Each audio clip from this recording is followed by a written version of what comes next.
नमस्कार, मेरा नाम है विमल कुमार और आप अभी देख रहे हैं विमल विथ न्यूज को। अभी मैं जो गंगा तट पर अवस्थित संतों की तपोभूमि रही है, यहाँ पर मैं अभी चलते हुए आया हूँ बरारी पश्चिमी टोला में। और मैं दिखा रहा हूँ कि ये मंजूषा कला एक कला है, भागलपुर की कला, जो कि मंजूषा, जबकि वो बेहुला बिसहरी का जो जब वहाँ पर कथा चल रही थी, चांदो सौदागर जो यहाँ के व्यापारी थे, उन्होंने आके जो यहाँ पर एक इस अंग प्रदेश के इस स्थल से में जो बेहुला बिसहरी, जो आप देख रहे हैं कि सांप की पूजा होती है, बिसहरी की पूजा होती है और उसकी लंबी कथा है। और उसी दरमियान में जो एक मंजूषा, आप जानते हैं कि मंजूषा क्या नाम हुआ आपका मैडम? जी नमस्कार, मेरा नाम सविता पाठक है। मैं बरारी भागलपुर में रहती हूँ। ये मंजूषा क्या है?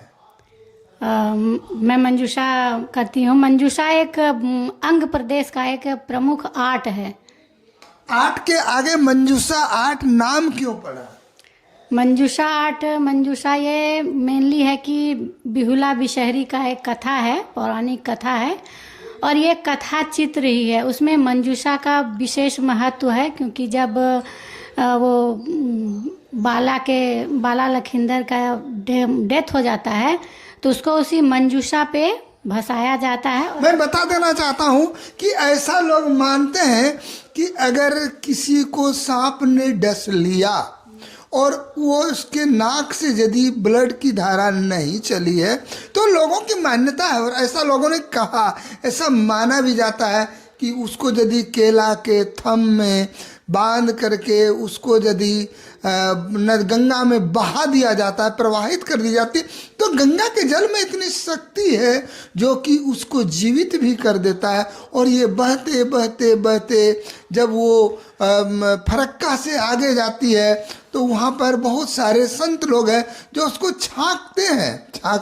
अगर कोई जीवित मिल गया, ऐसा अभी भी ये प्रचलित है। और इसी को लेकर के हमारे भागलपुर में लंबे समय से एक रिसर्च चल रही थी और अभी इसको वर्तमान में श्री मनोज कुमार पंडित सागर जी ने, जो मंजूषा गुरु के नाम से जाने जाते हैं, इन्होंने इसको एक मूर्त रूप प्रदान किया है। और इन्होंने, देखिए मैं दिखा रहा हूँ यहाँ जो कलाकृति, देखिए मैडम जी आप दिखाइए, आपकी कलाओं को दिखाइए, आपने क्या क्या काम किया है।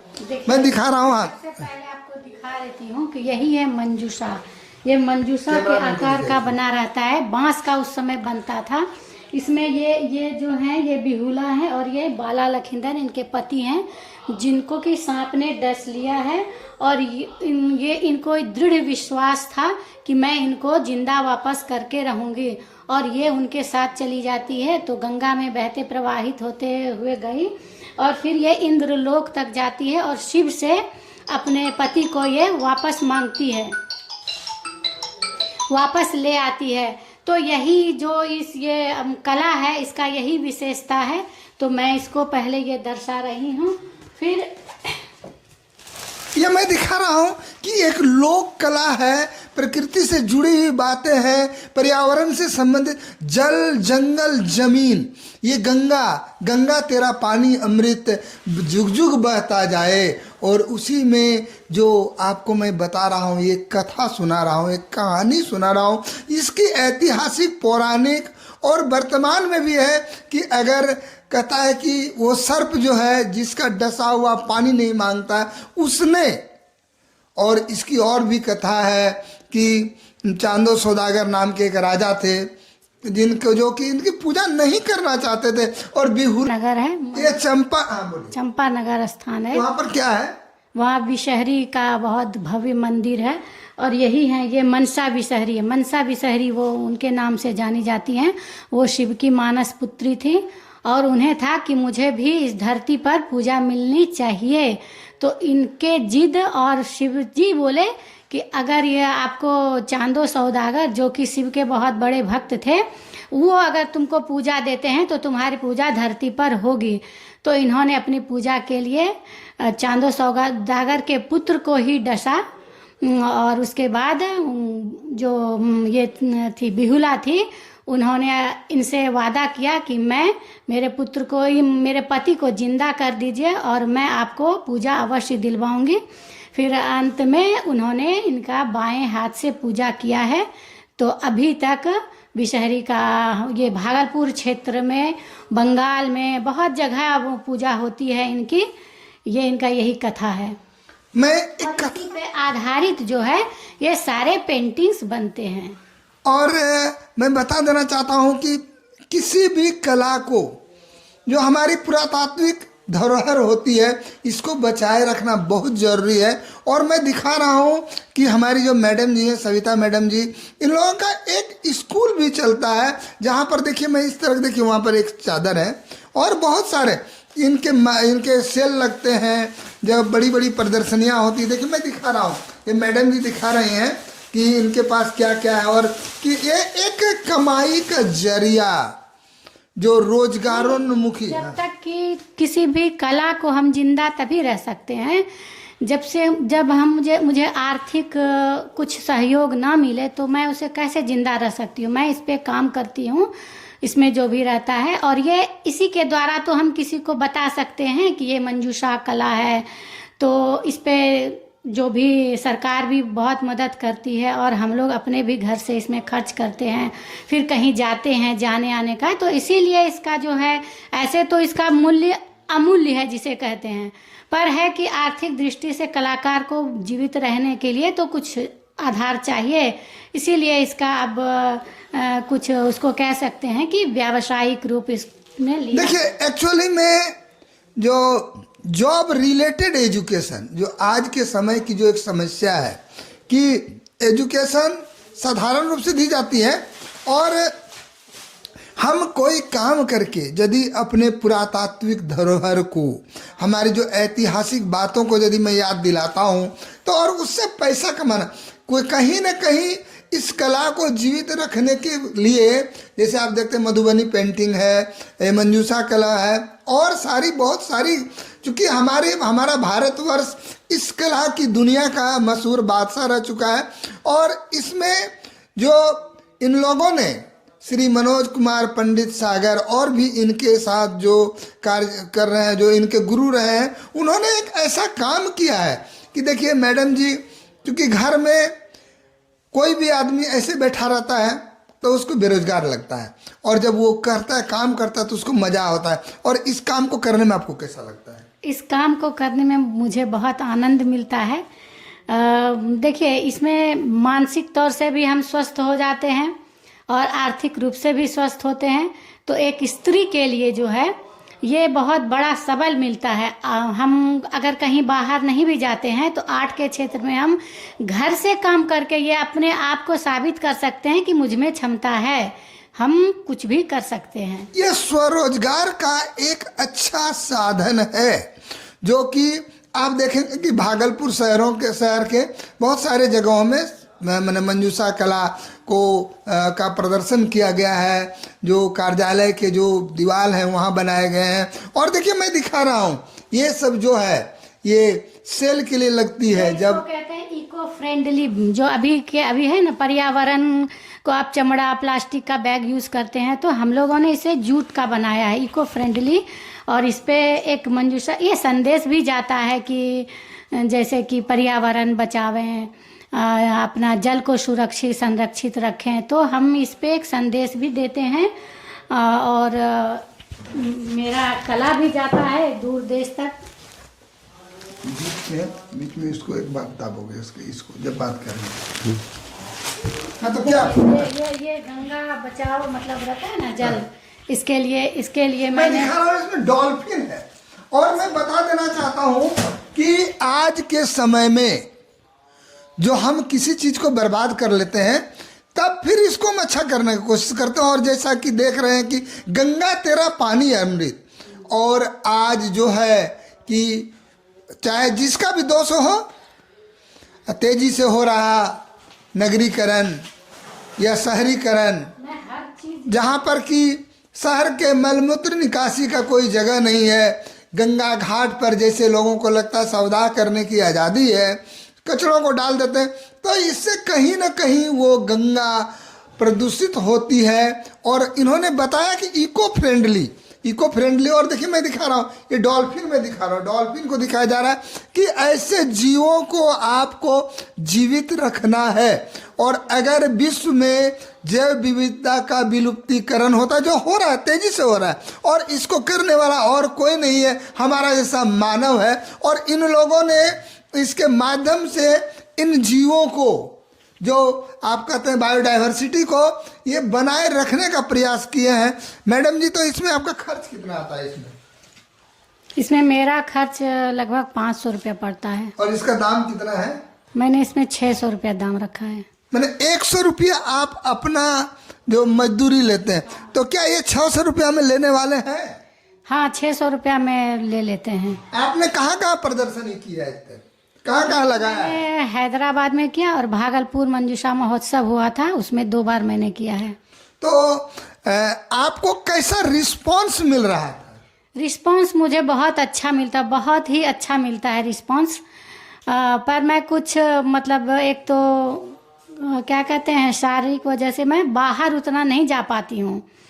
जैसे अभी राजगीर है, भोपाल है, इस सब जगहों में लगता है, पर मैं वहाँ उतना नहीं जा सकती हूँ। तो मैं घर से ही ऑनलाइन करती हूँ। जैसे कोई मुझे पसंद करते हैं, फेसबुक या इंस्टाग्राम इस सब पे डालते हैं, और वहाँ से अगर मेरा तो वहीं से ऑर्डर आता है और मैं उसे सेल करती हूँ। मैडम जी, ये बताइए कि आपको ये काम करने की इच्छा कहाँ से पैदा हुई? मेरा बचपन से ही पेंटिंग से लगाव था। मैंने जब मैट्रिक किया तो उसमें मुझे 6 महीने का टाइम मिलता है रिजल्ट वाला निकलने, तो उसमें मैंने कुछ पेंटिंग किया था। फिर मेरी शादी वगैरह हो गई तो मैं इसे छोड़ दिया। और जब फिर बच्चे सब बाहर रहने लगे तो मैंने सोचा क्या कि अब इस समय को मैं कैसे यूटिलाइज करूं, तो मैंने इसको करना शुरू किया। और बीच में फिर आपने स्पेशली मंजूषा पेंटिंग कला को चुना, इसका क्या कारण है? नहीं, मैं चूंकि भागलपुर में रह रही हूँ और मंजूषा कला यहाँ का प्रमुख है, तो मैं इसके लिए क्यों ना काम करूँ, मेरे मन में ये आया, तो मैं इसलिए मंजूषा से जुड़ी। मैडम जी, आपको लगा कि मैं भागलपुर में रह रहा हूँ और जो हमारी धरोहर है, किसी भी व्यक्ति को अपनी माँ से, अपनी मातृभूमि से, अपनी मातृभाषा से लगाव होना चाहिए। और इन्होंने सोचा कि मैं जो भी काम करूं मैं भागलपुर के लिए ही करूं विशेष करके। और भागलपुर से जब मेरा नाम चलेगा तो आज आपको मालूम है कि विश्व में भी मंजूषा कला को जानते हैं। इस मंजूषा कला को विश्व स्तर पर ले जाने में आप लोगों ने कितना मेहनत किया है? हम लोगों ने बहुत मेहनत किया है। जैसे बोले ना कि ऑनलाइन जो मेरा होता है, तो ऑनलाइन जो जिसने भी पसंद करता है तो वो मेरे विदेशों में भी बहुत सारे एज ए कस्टमर कह सकते हैं, या इसको कहते हैं कि पसंद करने वाले लोग हैं, तो वो मुझे बोलते हैं कि मुझे ये चीज़ बना करके भेज दीजिए। जैसे सूट पीस है, दुपट्टा है, चादर वगैरह है, तो वो सब डिमांड करते हैं और साड़ी मैं भेजती हूँ, सिल्क साड़ियाँ। आप ये बताइए कि इस चादर का क्या दाम पड़ता है आपके यहाँ? इस चादर का दाम मैंने 3000 रुपया रखा है। और इसमें खर्च आपको कितना है? इसमें लगभग खर्च मेरा 2500 रुपया होता है। और काम करने में कितने दिन लगता है? काम करने में 5-6 दिन लग जाता है। 5-6 दिन लग जाता है। तो ये साधारण सी बात है कि 5-6 दिन में 500 रुपया बहुत मायने नहीं रखती है। और आपके साथ कितने लोग यहाँ काम कर रहे हैं भागलपुर में? मेरे साथ 5-6 लेडीज काम करती है। और आप लोगों ने किसी स्कूल में जाके, आपके गुरु कौन है? मेरे गुरु मनोज कुमार पंडित हैं। मैं उन्हीं से ये इसका जो विस्तारीकरण हुआ, मैं उन्हीं के द्वारा एक ट्रेनिंग हुआ था, उसमें मैंने ट्रेनिंग लिया। तो वो कहाँ ट्रेनिंग दिए थे? वो यहीं बरारी में पुरानी डोढ़ी रोड में ट्रेनिंग हुआ था। उपेंद्र महारथी के तरफ से ये ट्रेनिंग करवाया गया था, तो मैं उसमें। ये उपेंद्र महारथी कौन थे?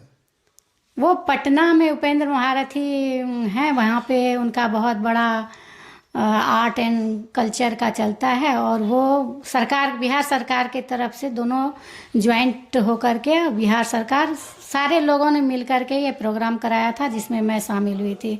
और मैंने 3 महीने का इसमें ट्रेनिंग लिया था। मुझे लगता है कि इनके गुरु श्री मनोज कुमार पंडित सागर, जो कि मंजूषा गुरु के नाम से जाने जाते हैं, उन्होंने कम से कम एक अच्छा कार्य तो करने का को स्वदेशी अपनाओ और स्वदेशी चीज़ों का प्रयोग किया जाए, ताकि जो आप देखते हैं कि आजकल शादी में भी जो वो होती है सिरमौर होती है, सिरमौर में भी जो ये सब जो सांप बिच्छू का वो सब बनाया जाता है, इसका क्या कारण है? सांप बिच्छू का बनाया जाता है कि ये सांप से डरने की बात नहीं है। वो ऐसा नहीं है कि मुझे हार्म ही करता है, वो मेरी रक्षा भी करते हैं। सांप किस तरह से आपकी रक्षा करता है? वो चूहा वगैरह को खाता है, मेरे फसल को जो है उपजाऊ बनने में मदद करता है, कीट पतंगा खा लेता है। और तो क्या सांप को मार देना चाहिए? नहीं, सांप को मारना नहीं चाहिए, इसीलिए तो यहाँ सांप की पूजा भी होती है। वो देखिए, वो उससे डर भी लगता है किसी को आने में कि भाई इधर जाएंगे तो मुझे सांप डस लेगा, तो जो उस प्रवृत्ति के लोग रहते हैं वो आने से डरते भी हैं। आप अपने इस कला के माध्यम से विश्व को या यहाँ के लोगों को क्या संदेश देना चाहेंगे? मैं ये संदेश देना चाहती हूँ कि अपनी जो कला है, अपनी जो धरोहर है, उसे संरक्षित करने के लिए आप जो भी योगदान दे सकते हैं उसमें सहर्ष दीजिए, तभी मेरी कला, मेरी धरोहर ये जिंदा रहेगी। चलिए, आपको मेरे चैनल के लिए में जुड़ने के लिए धन्यवाद। मैं अभी आपको मिला रहा था श्रीमती सविता पाठक जी से, जो कि आर्ट एंड क्राफ्ट्स की दुनिया में लगातार काम कर रही है। और काम करते करते मैंने दिखाया कि रोजगारोन्मुखी शिक्षा की सारे चीज़ों में काम करके जो एक दुनिया के सामने एक लक्ष्य रखने का प्रयास किया है। मैं सविता जी को, इनके गुरु श्री मनोज कुमार पंडित सागर को और इनके परिवार को, जिन्होंने इनको कोऑपरेट किया है कि आप अच्छा कीजिए, उनको अपने चैनल की ओर से बहुत बहुत बधाई देता हूँ। आप विमल विथ न्यूज के साथ जुड़े रहिए। धन्यवाद। हाँ, आपको भी बहुत बहुत धन्यवाद, नमस्कार, और आपका आभार कि आपने मेरे लिए इतना समय निकाल करके दिया। चलिए, धन्यवाद।